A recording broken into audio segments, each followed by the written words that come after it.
인사하겠습니다. 잘 오셨습니다.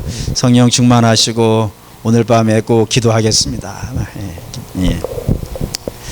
예. 사울에서부터 시작하여 남유다의 마지막 왕이 시드기야인데 이 북이 이스라엘 왕들과 남유다 왕들을 다 통틀어 가지고 성경에서 가장 중요하게 다루는 왕은 누굴까요? 물론 다윗입니다. 다윗이 제일 중요하죠. 이렇게 얘기하면 아마 어떤 분들에게는 이런 의구심이 생기실 거예요. 목사님, 저는 목사님의 설교를 듣다 보면 좀 헷갈릴 때가 있습니다. 뭐가 헷갈립니까? 언제는 다윗이 제일 못났다 그러고, 언제는 다윗이 제일 잘났다 그러고, 어느 장단에 춤을 춰야 될지 모르겠습니다 라고 하시는 분이 과거에 있었어요. 근데 저는 여러분들이 다윗을 너무 대단하게 보는 것도 싫습니다. 반면에 다윗을 너무 우습게 보는 것도 싫습니다. 왜 그러냐면 다윗을 너무 위대하게 보잖아요. 그러면 나하고 상관없는 사람처럼 보여요. 저 사람 원래 위대한 사람이니까 나는 절대로 저 사람을 쫓아갈 수 없어 라고 생각하는 것도 싫고, 여러분이 다윗을 우습게 보면요, 안 닮고 있잖아요. 그것도 싫어요. 성경이 분명히 우리에게 다윗이라는 왕을, 또 이스라엘의 모든 왕들에게 다윗이라는 사람을 어떻게 설명을 하냐면 두 가지로 설명을 해요. 하나는 하나님 마음에 들더라. 하나님 마음에 들더라. 요거 하나로 설명해 주고, 또 하나는요, 다윗 같았다. 다른 왕들을 비교할 때 저 왕은 다윗처럼 했다, 또는 다윗처럼 안 했다 라는 것으로 설명한단 말이에요. 그러니까 다시 말하면 다윗이 기준인 거예요. 그러니까 모든 왕들은 다윗이라고 하는 사람이 어떻게 신앙생활을 했는지, 어느 부분에서 이렇게 하나님 마음에 들었는지, 어떤 때는 실수했는지, 이런 것들을 늘 묵상을 해야 됩니다. 그래서 다윗이 잘한 것이 있으면요, 배워야지. 저런 건 내가 다윗이 참 훌륭한 거야 그렇게 생각되는 것이 있으면 그걸 배우고, 다윗이 못난 부분이 있네, 신이 아니니까 그 못난 부분이 있으면요, 그건 안 닮아야지, 이런 관점에서 다윗을 봐셔야지, 그냥 다윗을 어떤 때는 막 하늘같이 높이고 어떤 때는 뭐 땅바닥같이 내놓고 이런 식으로 하면 안 된다 이겁니다. 어쨌든 이게 다윗인데, 그런 그 모든 왕들이 다윗이라는 왕을 기본으로 놓고 그 다윗을 묵상하면서 자기의 통치를 어떻게 해야 될까를 결정을 하고, 그렇게 다윗처럼 잘한 왕은 뭐라 그래요? 훌륭한 왕, 하나님 마음에 드는 왕이었다 그러고, 그렇지 않고 다윗과 같지 않았던 왕은요, 악한 왕 이렇게 부른다 이겁니다. 그러면 교회는 어떨까요?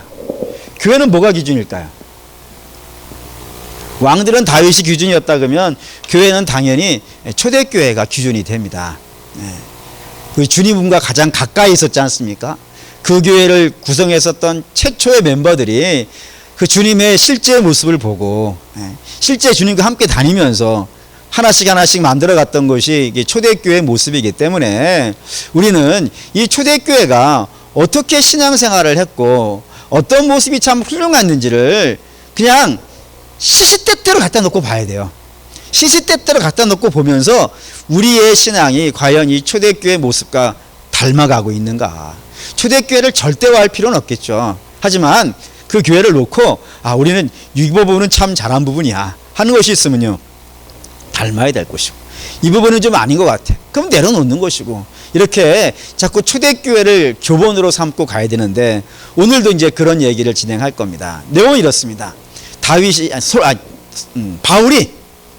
바울이 이제 예루살렘에 올라가려고 그러는 거예요.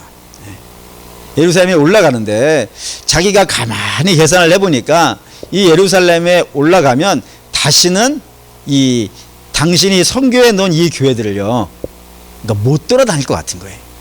내가 예루살렘에 가면 이제 죽어야 나오지, 다시 풀려서 이렇게 자유롭게 선교여행 다니는 일은 없을 것 같다 해가지고 어떻게 하냐면은 앞으로 이 내가 없는 이 시대에, 내가 없는 이후로 인하여 이 교회들을 이끌어갈 수 있는 리더 하나를 세워야겠다라고 생각을 한 거예요. 그리고 그 리더로 누구를 택하냐면 에베소 교회를 택합니다. 그리고 에베소 교회 장로들을 부르는 거예요. 불러가지고 부탁을 합니다. 내가 이제 올라가면 다시는 못 올 텐데, 이제 여러분들이 이 시대의 교회에 좀 리더가 되어 주셔서 이 시대의 교회들을 좀 잘 이끌어 갔으면 좋겠습니다 라고 이렇게 부탁을 한다 이겁니다. 그 내용들, 그래서 이 부탁들이 쭉 등장을 하는데 마지막 절까지 나오는데 여기에는 사도 바울이 내가 신앙생활을 이렇게 했습니다 라고 하는 내용도 등장을 하고요. 그 신앙생활을 그렇게 한 바울이 여러분들은 좀 이렇게 해줬으면 좋겠습니다 라는 권면이 등장해요. 그래서 이 세 개씩 등장하는데 이 6가지를 우리가 살펴보면서 우리는 이 초대교회 신자들이 어느 부분을 행해서 이렇게 몸부림쳤고 어느 부분을 이렇게 애써서 이루려고 했는지를 우리가 살펴보면서 우리의 신앙을 좀 점검해 볼까 합니다. 첫 번째는 19절입니다. 19절 20장 19절 읽겠습니다. 곧 모든 겸손과 눈물이며 유대인의 관계로 말미암아 당한 시험을 참고 주를 섬기는 것과, 여기 이제 바울이 자기가 신앙생활을 어떻게 해왔는지를 설명을 하는 거예요.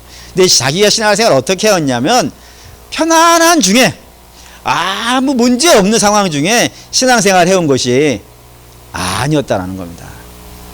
자기는 수많은 공격을 받았다고요. 많은 어려움도 만났다고요. 유대인의 간계도 만났고 악한 자의 공격도 많이 받았다고요. 근데 그런 공격을 사도 바울만 받겠습니까? 그렇지 않습니다. 교회는 항상 그런 공격을 받아요. 한번 볼까요, 여기에? 여기 이제 에베소 이렇게 썼습니다. 28절, 29절. 28절과 29절 읽겠습니다. 여러분은 자기를 위하여 또는 온 양떼를 위하여 삼가라. 성령이 그들 가운데 여러분을 감독자로 삼고 하나님이 자기 피로 사신 교회를 보살피게 하셨느니라. 내가 떠난 후에 사나운 이리가 여러분에게 들어와서 그 양떼를 아끼지 아니하며 라고요. 하나님이 교회를 맡겨놓으셨는데 이 교회는 어느 시대든지 평안한 중에 있는 시절이 없어요. 항상 뭐가 온다고요? 악한 이리가 그 교회에 침범을 해가지고 넘어뜨리려고 한다 이겁니다. 그래서 한번 시간쯤 되시면은 용인이라는 곳에 혹시 가실 일 있으면은 용인에 가면 한국 순교자 기념관이라는 곳이 있어요. 거기에 이제 건물이 있고 그 안에 이제 막 순교자들의 사진이 쭉 붙어 있거든요. 거기가 이제 주기철 목사님 사진도 있고 뭐 쭉 있어요. 뭐 굉장히 많이 있는데, 들어가시는 입구에 큰 비석이 하나가 있습니다. 터툴리안이라고 불리는 초대교회 교부가 이야기한 내용 중에 한 문장이 그 비석에 써 있거든요. 뭐라고 써 있냐면 교회는 피 위에 섭니다. 그게 초대교회 때부터 그랬어요. 그러니까 초대교회 때부터 교회는 악한 자들의 수없는 공격들을 이렇게 받아왔다는 겁니다. 받아와서 때로는 험한 일도 당하고 때로는 가슴 치는 일도 생기고 그런 일들이 수도 없이 많았다 이거예요. 그러니 그런 일을 만나거든 어떻게 하라고요?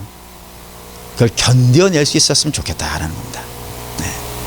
여러분, 신앙이라는 건요, 우리가 제대로 가고 있으면 핍박이 있습니다. 아니, 거꾸로는 아니에요. 핍박이 있다는 것이 우리가 제대로 하고 있다는 말은 아니에요. 근데 신앙이라는 것은 우리가 똑바로 신앙생활을 하고 있다면 반드시 핍박이 와요. 왜냐하면 신앙을 똑바로 하고 있다는 것은 저들이 외친 것 딱 하나밖에 없다는 거예요. 뭐죠? 예수님만이 구원이라는 겁니다. 다른 것으로는 구원받지 못한다. 다른 것으로는 우리의 희망이 없고 다른 것으로는 우리를 복되게 할 수 없다. 우리는 죄인이고 우리 주 예수 그리스도만이 우리를 구원할 수 있는 자다. 이것만 외쳐보세요. 그럼 세상 다 싫어해요. 좋아하지 않습니다. 그렇기 때문에 우리가 그걸 제대로 외치고 있으면은 어쩔 수 없이 핍박이라는 것이 온다 이겁니다. 근데 그런 핍박이 왔을 때 그 어렵다고 해가지고 그 가는 길을 포기하면요, 그건 큰일 나는 일이 된다 이겁니다. 볼까요? 요한계시록에 7교회 당장하는데 2장에 서번학교회라고 하는 교회가 있어요. 서번학교회라고 하는 교회가 있어요. 여기에 9절 10절에 주께서 이 서번학교회를 향한 간절한 부탁이 있어요. 선포가 있어요. 9절부터 읽겠습니다. 내가 내 환난과 궁핍을 알거니와 실상은 내가 부요한 자니라. 자칭 유대인이라 하는 자들의 비방도 알거니와 실상은 유대인이 아니요 사탄의 회당이라. 너는 장차 받을 고난을 두려워하지 말라. 볼지어다 마귀가 장차 너희 가운데서 몇 사람을 오게 던져 시험을 받게 하리니 너희가 10일 동안 환난을 받으리라. 내가 죽도록 충성하라. 그래야하면 내가 생명의 관을 내게 주리라. 서번학교에게 얘기하는 거예요.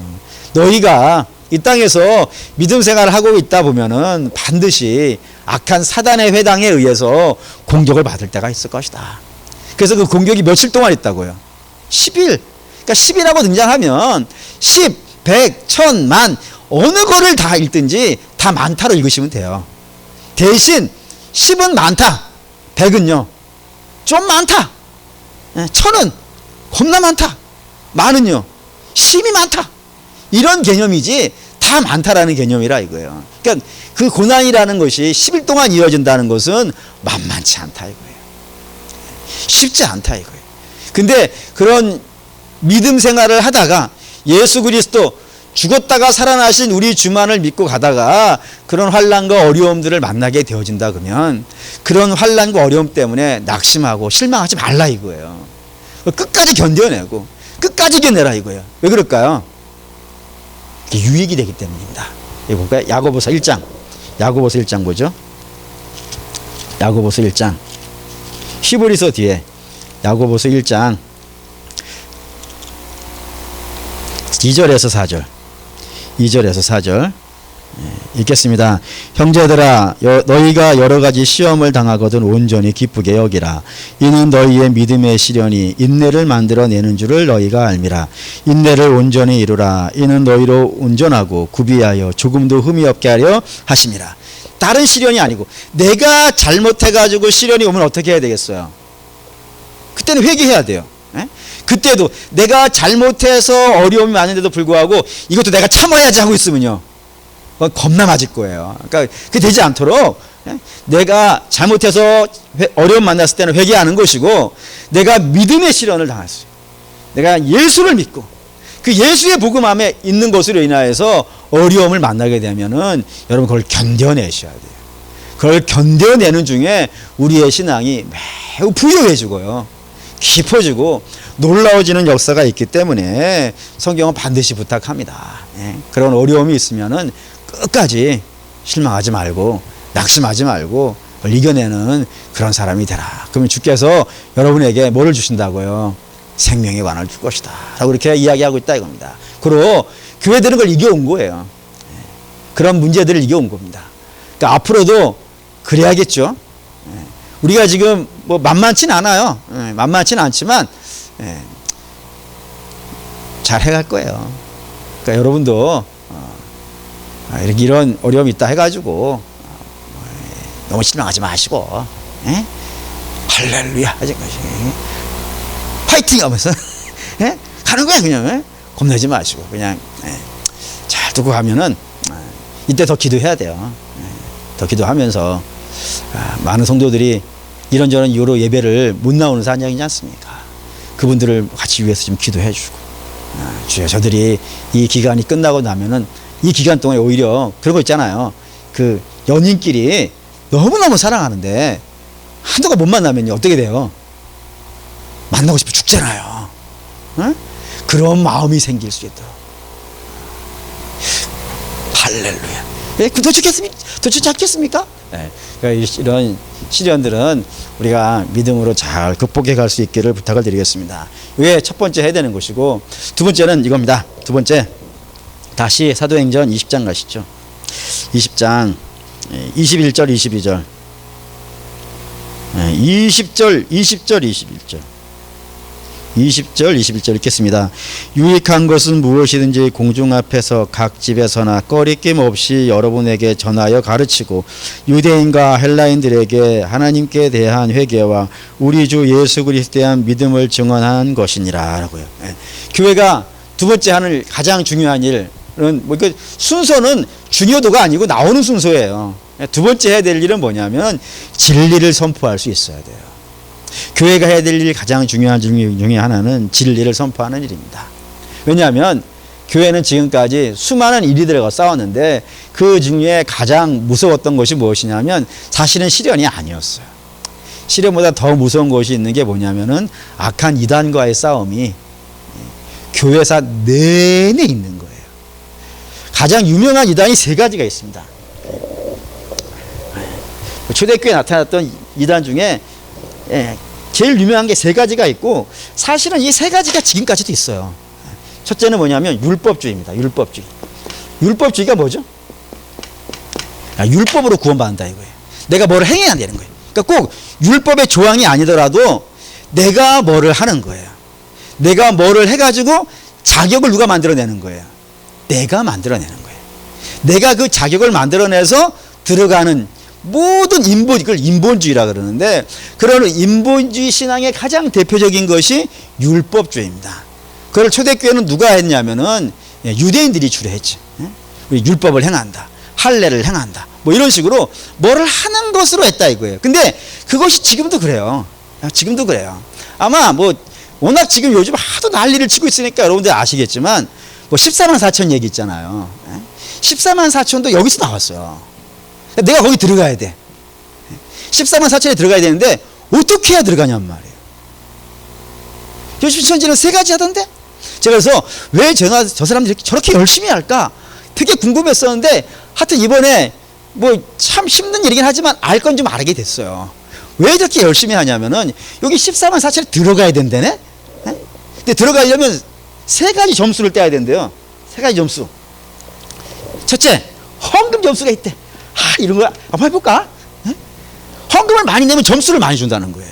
그래서 점수가 많으면 여기 들어가는 거예요. 14만 4천에. 또 두 번째는 전도를 그렇게 많이 해야 된대. 그래서 오늘 여러분들에게 오늘의 말씀 보내드렸잖아요. 거기 이렇게 돼 있어요. 딴 거 하면 안 돼. 이것만 죽으라고 해가지고 어떤 애는 이거로 점수를 따야 돼. 세 번째는 이것도 하고 싶어. 시험을 봐야 돼. 시험. 어떤 시험? 성경 시험을 봐야 돼. 성경 시험을 봐가지고 점수를 많이 받아야 돼. 그래서 여기서 다 점수가 나요. 점수가. 이 점수가 높은 사람이 14만 4천에 들어가는 거예요. 택도 없는 소리지. 여러분 이걸 갖고 여기 들어간다라고 하는 사람이 있으면은 그 사람은 도대체 지금까지 복음을 들어온 사람일까? 복음의 가장 중요한 특징이 뭐예요? 복음의 가장 중요한 특징. 복음은 제가 지난 수요예배 때도 잠깐 설교를 했었는데 복음의 가장 중요한 특징 한 단어로 물론 은혜지. 근데 은혜로만 이렇게 하면은 여러분이 잘 몰라. 이 은혜의 가장 중요한 특징 값없이 이게 빠지면 은혜가 아니란 말이에요. 성경이 이게 얼마나 외친지 봅시다. 사도행전 이사야 52장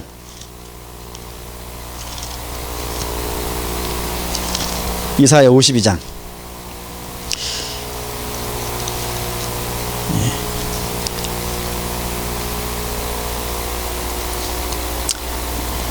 이사야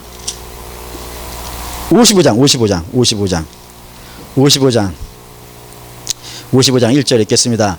오라 너희 모든 목마른 자들아 물로 나오라. 돈 없는 자도 오라. 너희는 와서 사 먹되 돈 없이 값없이 와서 포도주와 젖을 사라. 돈 갖고라는 게 아니라니까요. 점수 따라는 게 아니라니까요. 우리가 헌금도 하고 전도도 하고 그리고 또 뭐 성경도 시험도 볼 수 있어요. 근데 이거는 구원받은 자들이 더 믿음 생활을 아름답게 하기 위해서 하는 과정일 뿐이지 어떤 그룹에 들어가는 자격 조건이 아니란 말이에요.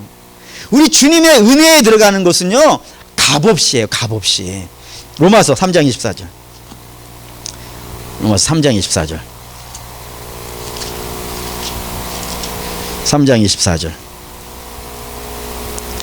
3장 24절 읽겠습니다. 그리스도 예수 안에 있는 속량으로 말미암아 하나님의 은혜로 값없이 의롭다 하심을 얻은 자가 되었느니라. 여기 23절에 모든 사람이 죄를 범하였음이 나오잖아요. 모든 사람이 죄를 범하여서 하나님의 영광에 이르지 못하는데 하나님께서 하나님 영광에 이르지 못하는 자들을 하나님의 영광으로 집어넣어 주신다고요. 어떻게 해서요? 값 없이. 아무런 조건을 안 다닌다니까요. 내가 뭐를 했냐? 그게 점수가 됐느냐? 내 마음에 드느냐? 이건 다음 문제라니까요. 들어온 자에 대해서 뭐 하는 거예요? 이것도 해. 이렇게 해서 훈련받아. 더 성장해야지. 이런 과정일지는 모르겠지. 근데 여기 들어오는 조건으로 그 점수를 요구하는 것은요, 예수하고 상관이 없어요. 이미. 우리는 무엇으로 들어가는 게 무엇으로? 예수로. 예수님 때문에 들어가는 거예요. 왜 그렇게 할까요? 왜? 에베소서 2장 8절에서 9절. 에베소서 2장 8절에서 9절 읽겠습니다. 너희는 그 은혜에 의하여 믿음으로 말미암아 구원을 받았으니 이것은 너희에게서 난 것이 아니요 하나님의 선물이라. 행위에서 난 것이 아니니 이는 누구든지 자랑하지 못하게 함이라. 하나님이 선물로 주신다고요. 구원을. 왜 선물로 주시냐면 이거를 자격으로 따내잖아요. 자격으로 따내면 뭐를 요구하니까요? 자랑 삼는다 이거예요. 내가 이만큼 했다 이거죠. 그러니 하나님도 나를 넣어줘야 돼. 하나님 요건을 못 보겠다 이거예요. 뭐든지 다 하나님 나라에 들어가는 사람은 하나님 은혜에 감사합니다 라고 들어가는 것이지. 내가 점수 따서 들어간다 그러면은 거기에서 자랑 삼고 자격을 말한다 이거예요. 하나님 이건 받아줄 수 없다 이거예요. 하나님 나라는 자격으로 들어가는 것이 아니라 은혜로만 들어가게 하셔서 오직 하나님만 찬송 받으시는 것을 만들어 내리려고 하시는 것이지 사람이 자기 자랑하는 곳을 만들고 싶지 않다 이거예요. 그게 복음이라 이겁니다. 근데 이런 복음을 교회에서 들었을 텐데 수도 없이 얘기했겠죠. 근데 어디로 들었을까? 구원은 하나님의 구원의 반석에 들어가는 건 자격이 없다는 것을 안 들었을까? 교회에서 얘기 이거 안 했을까요? 아니 교회에서 이거 안 하면 딴 얘기 할 게 없는데 수도 없이 얘기했을 텐데 왜 이거는 기억을 안 하고 그 점수를 따기 위해서 이렇게 발버둥을 칠까? 신앙생활을 기쁨이 없이 발버둥을 치면서 어떻게 해볼까 하고 이런 마음을 가질까? 참 안타까운 일이에요. 사랑하는 믿음의 성도 여러분, 이왕 얘기 나서 하나 더 해볼까요? 또 하나 율법주의인데 또 하나는 뭐냐면 반율법주의예요. 반율법주의. 그건 뭐냐면 율법은 필요 없다며? 그럼 이제 내 마음대로 해도 되겠네? 나 마음대로 살 거야. 이게 구원파 같은 것인데. 그런 거예요. 그냥 나는 이제 아무런 잘못이 없어. 난 이제 내 마음대로야. 이제 초대교회 때는 니골라당이라고 등장을 하는데요. 그런 율법이 나는 상관없는 그런 사람이 되는 거예요. 윤리도 필요 없고 도덕도 필요 없고 법도 필요 없어. 하나님의 율법도 필요 없는데 뭐 그런 게 내게 필요하겠나고 하면서 그런 것들을 냅다 갖다 버리는 것도 이단이라 이거예요. 율법주의도 이단이지만 반율법주의도 이단이라 이거예요. 그러니까 우리는 율법에 저촉을 안 받을 뿐이지 법이 없는 사람은요 아니기 때문이에요. 우리에게는 정말 위대한 법이 하나가 있어요. 그게 뭐예요? 생명의 법, 은혜의 법, 예수의 법, 하나님의 법이 있단 말이에요. 하나님은 율법이 요구하는 것보다 더 큰 걸 요구하기 때문에 신자된 자는 어떻게 살아야 돼요? 거룩으로 살아야 된다니까. 내 마음대로 사는 것이 아니고 거룩이라는 건 어떤 거예요? 구별된 자라요. 구별된 자. 하나님의 법으로 구별되어진 자. 하나님의 법만 따라가는 자. 예수 그리스도의 삶이 자기의 목표가 된 자인데 어떻게 자기 마음대로 살겠어요? 법 없는 자의 중에 대표적인 자가 누구냐면 아담이에요. 법을 따버렸으니까. 그럼 망하는 거란 말이에요. 그러니까 성도는 법이 없는 자가 아니에요. 법이 있는 자예요. 세 번째 이단이 뭐냐면 영지주의. 이게 제일 유명한 이단인데 이게 뭐냐면 말이죠. 육체는 다 쓸데없는 거야. 육체는 악한 거야. 뭐만 중요하냐면 영만 중요한 거예요. 그래서 심지어 이렇게 얘기했어요. 예수님이 십자가에 달리실 때도 십자가에 죽은 것은 인간 예수이지 하나님의 영 예수는 그 십자가에 죽기 전에 떠난다 이거예요. 그래가지고 영이 돌아다니는 거야. 돌아다니는 거야. 그래가지고 한 번은 이 사람에게 들어갔다가 또 한 번 이 사람에게 들어갔다가 여기서 많이 들어본 것 같지 않습니까? 생 난리를 치는 거예요. 그 영주주의가 지금까지도 있어요. 이렇게 해줘. 우리 교주의 몸 안으로 예수가 들어왔다 이것이. 택도 없는 소리지. 이런 얘기하면 날 새야 되니까 지금 저하고 우리 교육자들하고 공부하고 있어요. 여러분들 설명해 드리려고 혹시 궁금한 거 있으면 나중에 우리 교육자들한테 물어보면 되겠습니다. 어쨌든 이런 식으로 끊임없이 이단들과 교회는 지금까지 싸우는 거예요. 앞으로는 어떻게 되겠어요? 앞으로도 싸우겠지. 이단은 없어지지 않아요. 저 이번에 이단은 없어지지 않을 거라는 걸 확신을 했어. 주님 오실 때까지. 왜 그러냐면은 한꺼번에 120억을 내놓네. 그 얼마나 있는 거예요 지금. 그거 노리는 사람들 때문에. 그 노리는 사람 많아요. 그걸 그냥 냅두겠어요? 그러니까 그것 때문에라도 다 모여서 끝까지 있을 것 같아. 어쨌든 이단들은 주님 오실 때까지 있어요. 마지막 나타나는 이단이 뭐 지금도 있고 과거에도 있었고 지금도 있고 앞으로도 있겠지만 제일 마지막에 나타나는 이단으로 적그리스도가 있기 때문에 끊임없이 있을 것 같아요. 그러니까 여러분들은 진리로 좀 무장을 좀 단단히 하실 필요가 있습니다. 그러니까 우리가 시험을 안 보지만 시험을 안 봐요. 시험 안 보지만 성경을 공부 좀 합시다. 누구를 위해서요? 여러분을 위해서. 성경을 좀 많이 공부하실 필요가 있어요. 정말 열심히 공부하고 그냥 우리 천국 들어가는 거 말고 천국 들어가는 건 그냥 믿음으로 가는 것이고 시험 한번 볼까? 금요일 날 잡아가지고 몰래 시험 본다고 얘기하면 안 올지도 모르니까 갑자기 시험지 딱 나눠주고 해볼까? 어쨌든 공부 좀 합시다.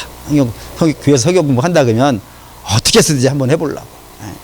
제 바람은 이런 거예요. 제가 이제 이런 스케줄로 성경 공부합니다 그러면 어떤 분이 와가지고 목사님 제가요 그 시간을 못 맞추겠는데 목사님 혹시 제 시간에 좀 맞춰주실 수 있겠습니까? 그 제가 뭐라 그러겠습니까? 그럼 2명만 만들어 봅시다. 그러겠습니까? 이제 하겠습니다. 한 분이라도 하겠습니다. 제가 해야 될 일이 그 일이니까. 어쨌든 공부 열심히 해야 됩니다. 세 번째 또 보시죠. 세 번째 22절 23절 22절 23절 읽겠습니다. 보라 이제 나는 성령에 매여 예루살렘으로 가는데 거기서 무슨 일을 당할지 알지 못하노라. 오직 성령이 각 성에서 내게 증언하여 결박하고 환난이 나를 기다린다 하시나. 사도 바울이라는 사람의 제일 중요한 특징 중에 하나는 뭐냐면 성령의 지배를 받는다 이거예요. 성령의 지배를 받는다는 걸 다른 말로 뭐라고 표현하냐면 성경은 성령 충만이라고 한다 이거예요. 우리는 성령 충만하면 자꾸 뭘 입는 것, 뭘 갖는 거로 생각해. 능력을 갖고 힘을 갖고 뭐 은사를 갖고 물론 그런 것이 성령 충만에 들어있는 건 맞아요. 맞지만 성령 충만이라고 하는 정확한 뜻은 뭐냐면 성령의 지배를 받는 거예요. 그래서 얼마나 사도 바울이 성령의 지배를 잘 받냐면 사도 바울은 2차 선교 여행을 어디서 하려고 그랬죠? 아시아에서. 지금의 터키 지방에서. 거기에서 2차 선교 여행을 하려고 했었는데 그가 이 아시아에서 터키에서 복음 전하는 것을 누가 막으셨다고요? 성령이 막으셨다고요. 그래서 성령의 인도함을 받아가지고 그 터키에서부터 넘어가서 유럽으로 넘어가서 그리스의 빌립보 교회 빌립보 지역으로 넘어가는 일이 그렇게 해서 이루어졌다라고 성경이 설명한단 말이에요. 또 뿐만 아니라 지금 예루살렘 가는 것도 뭐 때문에 가고 있다는 거예요. 여러분 예루살렘 올라가는 걸 사도 바울도 알아요. 나 올라가면 죽는다는 거를. 그런데도 왜 가고 있는 거예요 지금? 성령이 이끌어 간단 말이에요. 성령의 이끌림을 받아요. 그러니까 인생에 살고 죽고 하는 모든 것, 가고 선과 살고 죽는 것과 하고 안 하는 것이 다 뭐에 의해서 지배를 받고 있다고요? 성령에 의해서 지배를 받고 있다고요. 이게 성령 충만이라 이겁니다. 이런 사람에게 하나님이 능력도 주시는 거죠. 그러니까 능력을 주시기 위해서 성령을 주시는 것이 아니고 성령의 지배를 받고 있다 보니까 성령과 함께 다니게 될 것이고 성령과 함께 다니다 보니까 그의 삶에 성령의 열매들이요 막 나타나는 것이지. 이게 여러분 사랑하는 우리들 사실 필요하다 이겁니다. 그러려면은 저와 여러분들이 제일 중요하게 되는 게 뭐냐면 자기를 내려놓는 걸 참 열심히 아셔야 된다. 성령은 독점하고 싶어하는 욕구가 있어요. 누구를요? 우리를, 나를 성령이 독점하고 싶어해요. 내가 반다스리고 성령이 반다스리게 해주세요. 이런 거 별로 안 좋아해요. 성령은 나를 온전히 지배하기를 원하신다고요. 그래서 하나님은 자꾸 우리를 내가 나를 지배하지 않도록 자꾸 자기를 내려놓고 자기를 주께 드리라 그런단 말이에요. 그래서 기도하는 거예요, 여러분. 기도하라는 것이 내 목적을 이루는 그런 것도 있어요. 있지만 더 중요한 기도는 뭐냐면, 주님, 내가 내 자신을 주 앞에 좀 내려놓게 해주시고 주가 나를 좀 지배해 주십시오. 그래서 내가 주의 인도하심을 받게 하시고 주의 뜻을 따르게 하시고 주의 음성을 듣게 하시고 주가 무엇을 기뻐하시는지 좀 분별하게 하시고, 주가 이걸 원하신다 그러면은 내가 아무리 그게 마음에 들지 않는다 하더라도 좀 내려놓을 수 있게 해주시고, 주가 그걸 원하지 않는다 그러면 내가 그걸 아무리 탐하는 마음이 있다 하더라도 그걸 좀 내려놓을 수 있는 마음을 주십시오 라고 하면서 자꾸 성령에게 드리는 연습들을 하셔야 됩니다. 그게 교회가 해야 될 일이에요. 자꾸 뭘 하는 게 중요한 게 아니고 자꾸 자기를 내려놓는 게, 그래야 성령의 지배를 온전하게 받을 수 있습니다. 그렇기 때문에 성령의 지배를 받는 걸 소망하시는 저와 여러분 되기를 바라고, 성령의 지배를 받기 위해서 자기를 내려놓는 연습들을 하실 수 있기를 바랍니다. 이게 세 번째고요. 네 번째는 또 읽어보시죠. 네 번째는 22절 23절 22절에서 23절 읽겠습니다. 오직 성령이 아니죠. 26절 읽겠습니다. 26절. 그러므로 오늘 여러분에게 증언하거니와 모든 사람의 피에 대하여 내가 깨끗하니. 이게 뭔 말이냐면 이런 겁니다. 그러니까 내가 이 사람이 죽어가네요. 죽어가. 복음이 없어서 죽어가요. 근데 주께서 에스겔에게 이렇게 표현하신 적이 있어요. 파수꾼이 전쟁이 지금 적군이 쳐들어오는 거예요. 적군이 쳐들어오는데 파수꾼이 해야 될 일이 뭐예요? 적군이 쳐들어온다는 것을 이 성 안에 있는 사람들에게요 외쳐줘야겠죠. 근데 만약에 이 파수꾼이 외쳤는데도 불구하고 성 안의 사람들이 계속 자다가 적군이 쳐들어와서 망했으면 이 죽음에 대한 책임은 누구에게 있는 거예요? 파수꾼에게 있는 거예요? 가만히 있다가 죽은 자에게 있는 거예요? 가만히 있다가 죽은 자의 것이죠. 왜냐하면 파수꾼은 자기가 해야 될 일이 뭔데요? 외치는 일이거든요. 근데 외쳤는데도 불구하고 안 들었으니까 죽은 건 이 사람 책임인 거예요. 그런데 에스겔이 이렇게 되어 있어요. 파수꾼이 적이 쳐들어오는데도 불구하고 외치지 않은 거예요. 외치지 않아가지고 여기 있는 사람들이 죽어버렸어요. 그러면 그 피는 누구에게 물으시겠다고요? 파수꾼에게 묻겠다라는 겁니다. 그러니까 사도 바울이 그런 거예요. 내가 이 사람에 대해서 책임이 없다라고 하는 것은, 이 사람의 핏값에 대해서 책임이 없다는 것은 나는 뭐 했다고요? 복음 외쳤다 이거예요. 나는 정말 열심히 외쳤다 이거예요. 바울이 해야 될 일은 거기까지예요. 이 사람에 대해서 책임지는 것은 이 사람의 영혼을 직접 하나님께 데려왔느냐 안 데려왔냐는 건 다음 문제예요. 그건 우리가 할 수 있는 부분이 아니에요. 우리가 할 수 있는 일은요, 이 사람에게 가서 외쳤느냐 이거예요. 제가 오늘 성경을 좀 가만히 묵상하다가 전에는 생각 안 했었는데, 제가 워낙 그 비유를, 포도원 품꾼의 비유를 제가 여러분에게 참 많이 얘기했지 않습니까? 아침에 온 사람이 장땡이냐 저녁에 온 사람이 장땡이냐, 뭐였죠? 아침에 이게 훈련이 중요한 거라서. 딴 교회 가서 물어봐요. 다른 사람한테 물어봐요. 아침에 온 사람이 장땡입니까? 좀 이렇게 표현했었냐? 장땡입니까? 저녁에 온 사람이 장땡이니까 다 저녁에 왔다 그러기 중요하지. 여러분만 아침에 왔다 그런단 말이에요. 훌륭한 거예요. 여러분들은 그 워낙 좋아하니까 그걸 가만히 묵상하는데 갑자기 이런 생각이 들었어요. 이 포도원 주인이잖아요. 포도원 주인은 포도원도 있고 그 포도원 안에 일꾼도요 있어요. 근데 인력시장에 가서 사람들을 데리러 간다고요. 일꾼이 부족해서가 아니에요. 그죠? 일꾼이 있단 말이에요. 일꾼이 있는데도 불구하고 인력시장에 가서 인력들을 사오는 이유는 뭐겠어요? 이 사람들을 불쌍히 여겨서 데려온단 말이에요. 그때 데려올 때 거기 있는 사람 다 데려왔을까요? 아니면 좀 니네는 필요 없어 하고 남겨놓고 갔을까요? 다 데려왔겠지. 아니 불쌍해서 데려오는 거라면서요. 그럼 다 데려왔을 거예요. 근데 또 12시에 또 나가죠. 다 데려왔는데 왜 나갈까? 그 생각이 들었어요. 아까 다 데려왔을 텐데 왜 나갈까? 근데 마음에 감동이 있었어요. 어떤 감동이냐면 그게 주의 마음이라 이거예요. 혹시라도 또 있을까? 혹시라도 또 있을까 해서 가서 봤더니 거기 있는 거예요. 그래서 싹 들어가는 거죠. 그래서 3시에 또 가는 거예요. 다 들어왔을 텐데 혹시나 또 있을까? 또 있는 거예요. 또 들어가는 거예요. 마지막에 5시에도 가는 거예요. 혹시라도 있을까? 그게 하나님의 마음이란다. 그러신 거예요. 여러분, 구령의 열정이라 그러죠. 구령의 열정이라는 건 그런 겁니다. 저 사람을 내가 데려올 수 있을지 없을지는 아무도 보장을 못해요. 근데 마음은 그런 마음이 있어야 돼. 내가 혹시 이번에 전화하면 올 수 있을까? 전하는 거죠. 근데 안 오면 또 이번에 전화하면 올 수 있을까? 우리는 데려오는 것까지는 할 수가 없을 것 같아. 근데 데려오고 싶은 마음은 있어야 돼. 그래가지고 12시에도 나가고 3시에도 나가고 5시에도 나가면서 혹시라도 이번엔 데려올 수 있을까? 라는 마음이, 여러분, 그게 구령의 열정이라 이겁니다. 그러니까 사도 바울이 그런 거예요. 나는 외친다 이거예요. 좀 더 봐봅시다. 31절 읽겠습니다.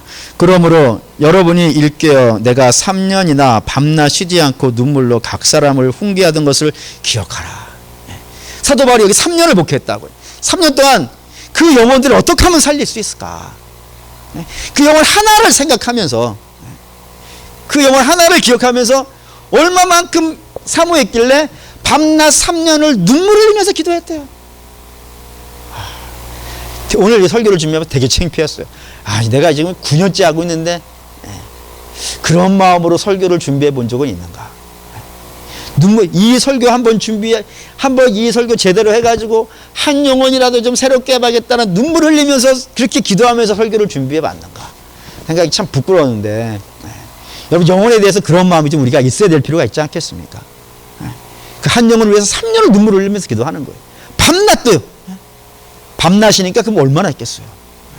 쉼없이 그 한 영혼을 사랑하면서 눈물을 흘리며 기도하고 그 영혼에게 어떻게 하면 주님의 전으로 이끌어 볼 수 있을까 고민하고 괴로워하고, 그렇다 이겁니다. 이걸 갈라디아서 보죠. 갈라디아서 4장. 갈라디아서 4장. 갈라디아 교회는 우리가 지난 수요일에도 봤듯이 이게 제일 문제가 많은 교회였잖아요.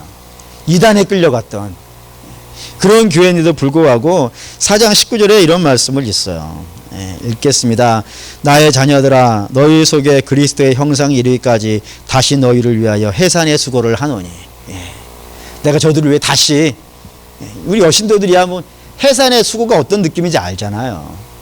그 수고를 자기를 잘 따라오는 교회를 위해서 하는 게 아니라니까요. 복음을 버리고 딴 데로 가버렸어요.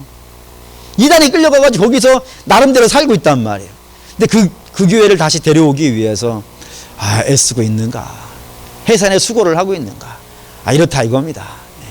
그런 마음이 구령의 열정이라 이겁니다. 이런 마음이 교회에 좀 있어야 돼요. 그 다음에 5번째는 33절. 다시 사도행전 20장 33절. 읽겠습니다.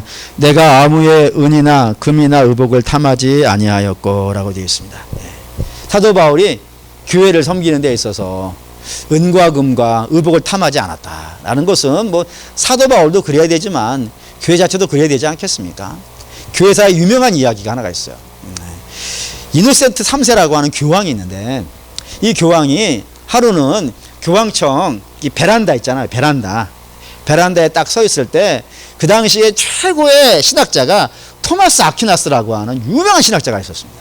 이 사람이 이제 교황청에 들어온 거예요. 들어와서 이제 대화를 나누는데, 그때 어떤 일이 있었냐면 교황청 문이 쫙 열리면서 마차들이 꼬리에 꼬리를 물고 들어오는 거예요.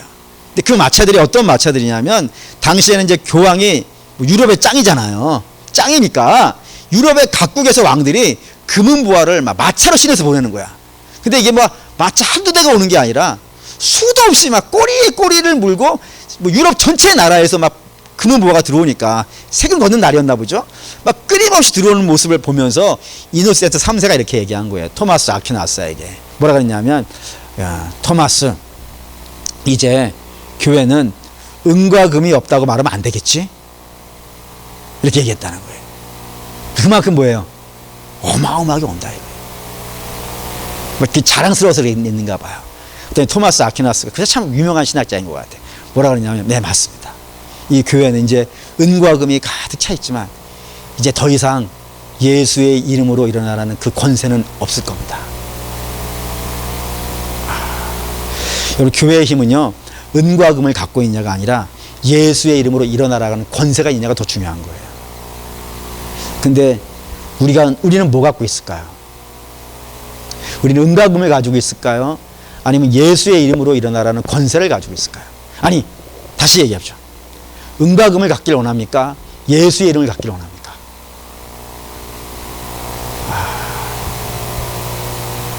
우리가 예수의 이름으로 일어나라는 권세를 갖기를 원한다면 신앙생활 이렇게 하면 안 될 것 같아요. 그렇죠?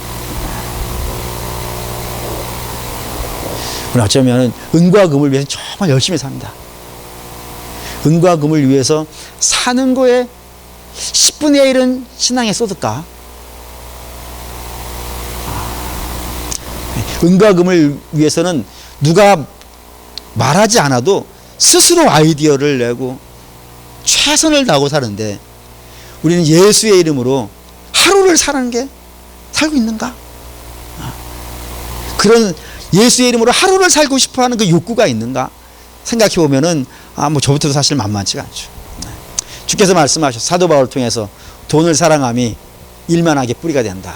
라고 했고, 디모데후서 4장에 가면은 바울이 자기를 떠났던 사람 중에 데마라고 하는 사람이 있습니다. 그 사람이 왜 떠났냐 그랬냐면 세상을 사랑해서 떠났다 이거예요. 또 우리 주님을 얼마에 팔죠? 은30에 팔아요.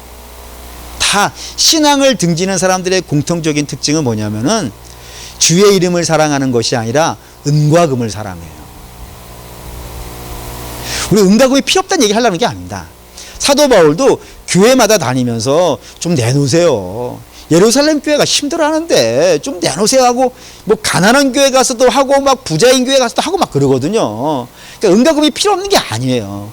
은과 금이 필요 없다는 게 아니고 은과 금을 사랑하지 말라 이거예요. 그게 없으면 아주 죽을 것처럼 그러지 말고, 하나님이 나한테 일하라 했으니까 일에서 발생되는 소득이 당연히 여러분의 복이에요. 그 복을 마음껏 누리시되 그게 없으면 못 살 것 같이 그러지 마시고, 우리가 정말 못 살겠는 것 같이 느껴져야 되는 거는 내가 예수 없으면 못 살아야지. 할렐루야. 맞죠? 예수 없으면 못 살 것 같은. 그래서 은과 금을 택할래? 아니면 주 예수를 택할래? 이렇게 하고 있을 때 좀 갈등은 생기겠지. 갈등이 생기다가 이쪽으로 좀 가다가 또 하다가 왔다 갔다 하다가 주여 하고 이쪽 가야지. 그런 마음이 좀 있어야 돼. 그런 마음이 교회에 있어야지. 교회. 그래야 교회에서 훈련받는 성도들이 있겠죠. 그러니 우리도 다른 거를 너무 소망하지 말고 주 예수를 사모하는 저 여러분 되길 바랍니다. 마지막 35절. 마지막 35절 읽겠습니다.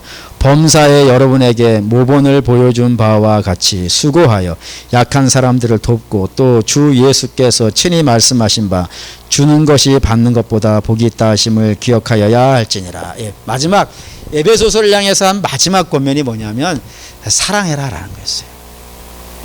교회의 가장 중요한 특징 중에 하나는 사랑이 있어야 됩니다. 그러니까 여러분, 우리가 이 에베소 교회가 요 말을 놓친 것 같아요. 마지막에 바도 바울이 너희는 주는 사람이 되라. 큰 교회니까 앞으로 장작 교회가 될 거니까 이 교회가 좀 주고 사랑하고 섬기고 이런 거 해야 되는데 이거 놓쳤어요. 요한계시록 볼까요? 2장. 성경 공부를 열심히 하라 그랬더니 성경 공부 정말 열심히 했어요. 성경 공부 열심히 했는데 놓친 게 있어요. 2절부터 5절까지 읽겠습니다. 2절부터 5절까지 읽죠. 내가 내 행위와 수고와 내 인내를 알고 또 약한 자들을 용납하지 아니한 것과 자칭 사도라 하되 아닌 자들을 시험하여 그의 거짓된 것을 내가 드러낸 것과 또 내가 참고 내 이름을 위하여 견디고 게으르지 아니한 것을 아노라. 그러나 너를 책망할 것이 있나니 너희 처음 사랑을 버렸느니라. 그러므로 어디서 떨어졌는지를 생각하고 회개하여 처음 행위를 가지라. 만일 그러하지 아니하고 회개하지 아니하면 내가 내게서 위하여서 내 촛대를 그 자리에서 옮기리라. 예, 굉장히 무서운 말씀인데 우리가 봤듯이 이 에베소 교회가 사도 바울의 권면을 잘 받아들였어요. 참기도 잘하고 권면도 잘하고 성경 공부도 참 열심히 해가지고 거짓이 무엇인지 다 드러냈다 이거예요. 그리고 이 소아시아 7교회가 다 에베소 교회 지교회들이에요. 그러니까 전도도 열심히 하고 선교도 열심히 했고 복음도 열심히 전했어요. 근데 다 열심히 했는데 다 잘했는데 하나를 놓쳤다 이거예요. 뭐래요? 사랑을 놓쳐버렸다 이거예요. 근데 이게 지식하고 사랑이 잘못하면 말이죠. 지식하고 사랑이 서로 싸워요. 이게 희한해요. 마치 이런 겁니다. 내가 많이 저 사람이 거짓된 자인지 아닌지를 내가 많이 알아야 찾아내지 않겠어요. 근데 많이 아는 것이 남을 정죄하게 되면요. 어쩌면 많이 안다는 것이 교만이 될 수가 있어요. 이거 읽고 가죠. 고린도전서. 바울이 고린도전서 8장에 했어요. 이 말을 했는데 8장 1절에 읽겠습니다. 우상의 제물에 대하여는 우리가 다 지식이 있는 줄을 아나 지식은 교만하게 하며 사랑은 덕을 세우나니. 예. 우상의 음식을 먹는 문제를 가지고 지식은 우상의 음식을 먹어도 된다 안 된다? 네, 된다 이거예요. 왜요? 우상이라는 거 없으니까. 없는 걸 아니까 우상의 음식을 먹어도 된다 이거예요. 근데 처음 온 사람들은 이방 세계에서 우상 섬기다가 온 사람은 어떻게 우상의 음식을 먹냐 이거예요. 우상에게 바친 건데 했더니 이 많이 아는 사람이 그 조금밖에 모르는 사람을 뭐라 그러는 거예요. 이 쥐뿔도 모르면서 넌 내가 시키는 대로만 해. 아무것도 모르면 해가지고 막 정죄해봤더니 이 처음 신앙 가진 사람이 어떻게 했어요? 제가 여러분에게 저는 많이 알잖아요. 여러분들이 돈이 아주 다 많이 알아요. 많이 아는데 여러분 보고 그밖에 몰라요? 네? 그게 지금 아는 거야 막 이러면요. 여러분 실망하지 않겠습니까? 여러분 그럴 때 제가 괜찮아요. 그럴 수도 있죠. 그 우상이 이러는 거예요. 그 우상에 먹은 거 아닙니까? 그러면 아 그런가요? 그럼 같이 안 먹어주면 되지. 그게 사랑이라니까요. 근데 그냥 나 많이 안다고 10불도 모르면서 그냥 처먹어. 아 이런 말 하면 안 되는데. 안 한다는 일밖에 없으니까. 에? 그 먹어. 그냥 먹어. 에? 까부지 말고. 뭐 이런 식으로 해가지고 하면은 되겠냔 말이에요. 그러니까 지식은 많이 아는 것, 많이 아는 게 지식이에요. 근데 여러분 우리가 많이 알아야 되는 이유가 뭐예요? 섬기기 위해서 많이 아는 것이죠. 그걸로 다른 분들의 신앙생활을 잘 이끌어가기 위해서 많이 아는 것이지 그걸로 남을 정죄하고 판단하고 하기 위해서 많이 아는 거는 그럼 모르는 게 나아요. 그건 모르는 게 나아 그냥. 우리가 많이 안다는 것은 어떻게 하면 저분을 내가 좀 도와드릴 수 있을까? 가급적이면 티 안 나게 정말로 위대한 건 말이죠. 티 안 나게 도와주는 거예요. 손잡고 가면서 보폭을 맞춰줘 가면서 그 아버지가 그러지 않습니까? 애기하고 걸어가잖아. 손을 잡고 애기하고 손을 걸을 때 아버지의 보폭을 맞춰서 걸어가면 어떻게 되겠어요? 애는 질질질질 끌려가는 거예요. 그때 제가 길을 지나가는데 키가 큰 할아버지인 것 같아. 손자는 찌따만해. 어떻게 걷냐면은 이 할아버지가 그렇게 키가 크신 분이 허리를 숙이면 아프실 것 같은데 허리를 숙이고 손을 잡고 그 애 발자국에 맞춰가더라니까요. 그거 폭넓게 걷지 못해가지고 그러겠습니까? 그 애에게 맞춰주는 게 사랑이니까 그런 거예요. 나는 아니까 똑바로 가야 된다는 걸 아니까. 여러분 우리가 많이 안다는 건 그런 개념인 거예요. 많이 안다는 거는 남을 정죄하고 판단하기 위해서 많이 아는 것이 아니라 저의 보폭을 맞춰서 함께 얘가 딴 데 가지 않고 똑바로만 가게 해주면 되는 건 아니겠어요. 그 보폭을 맞춰주는 게 사랑인데 사도 바울이 그런 거예요. 그 사랑을 잊지 말라고. 근데 에베소 교회가 사랑을 잃었다네. 그래서 주께서 그 사랑을 회복하지 아니하면은 너 장자권을 옮기겠다 이거예요. 장자의 촛대를 너 기준을 옮겨버리겠다고. 지금도 그렇죠. 지금도 그렇습니다. 사랑이 많은 사람 주변에는 사람이 모이고 사랑이 없는 사람 주변에는 사랑이 떠나고 뭐 그런 겁니다. 그러니 우리 사랑하는 믿음의 성도 여러분, 우리가 신앙의 가장 큰 정점은 사랑입니다. 그렇죠? 우리 주님이 그러니까 신앙의 최고의 정점, 출발도 성령의 첫 번째 열매도 사랑으로 출발하고요. 베드로 전서에 가면 신의 성품이 등장하는데 그 신의 성품의 최정점에 있는 게 사랑이에요. 그러니까 성경은 이렇게 얘기하고 싶은 거예요. 기독교라고 하는 종교는 사랑에서 시작해서 사랑으로 마치는 거예요. 이게 있어야 교회예요. 그럼 이제 우리는 왜 그런 사랑이 없을까? 이러면 안 되겠죠. 그 사랑을 누가 해야겠어요? 내가 해야겠지. 그러니 사랑 없다 탓하지 마시고, 사랑 없는 곳이 있다면은, 혹시 우리 교회가 우리 교회는 사랑이 없는 것 같아, 혹여 이런 마음이 든다 그러면 하나님이 나로 하여금 그 사랑을 시작하라 하시는구나. 사랑은 놀라운 힘이 있어요. 사랑은 한번 누군가가 시작해 주잖아요. 그러면 불같이 붙어가요. 놀라운 힘이 있어요. 그렇기 때문에 그 사랑이 있으면 참 좋겠습니다. 이게 사도 바울이 에베소 교회에 전달해 주고 싶은 6가지 모습입니다. 어느 부분이 우리는 어느 부분이 강하고 우리는 어느 부분이 약할까? 굳이 다른 것까지 볼 것 없이 여러분 자신하고 한번 잘 비교해 보세요. 여러분 자신하고 잘 비교해 봐서 나는 시련을 잘 극복하고 있는가? 또 나는 진리를, 하나님 말씀을 잘 알고 그 진리를 수호하고 있는가? 그리고 나는 성령의 지배를 받고 있고, 나는 영혼에 대한 열정이 있으며, 나는 세상을 쓸데없는 욕심으로 가득 차 있지는 않은가? 또 나는 사랑이 있는가? 잘 돌아보셔가지고 이런 것들이 있는 것이 좋은 교회 모델이니까 저와 여러분들은 좋은 교회 해야죠. 좋은 교회. 좋은 교회. 좋은 교회 합시다, 여러분. 아름다운 교회. 같이 기도하시죠. 자, 찬양하겠습니다.